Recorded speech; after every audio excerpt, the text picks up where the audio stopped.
Bergelar Sultan Andara, Raffi Ahmad adalah segelintir artis yang sukses di dunia hiburan. Bahkan saat ini Raffi Ahmad tak hanya berprofesi sebagai artis. Ia memiliki seabrek bisnis. Tak salah Raffi Ahmad saat ini dibilang tajir.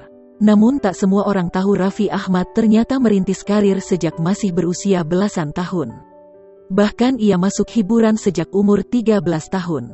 Honor pertama Rp500.000. Tak heran hingga kini ia sukses dan bergelar Sultan Andara.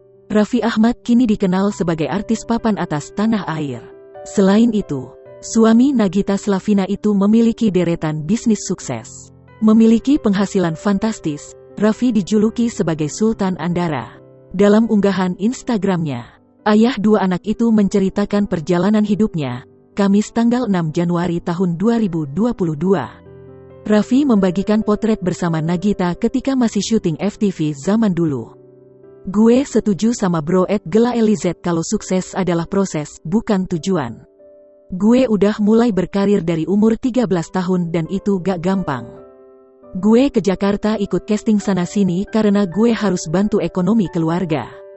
Dulu, honor syuting pertama gue cuma 500.000 dan rasanya seneng banget.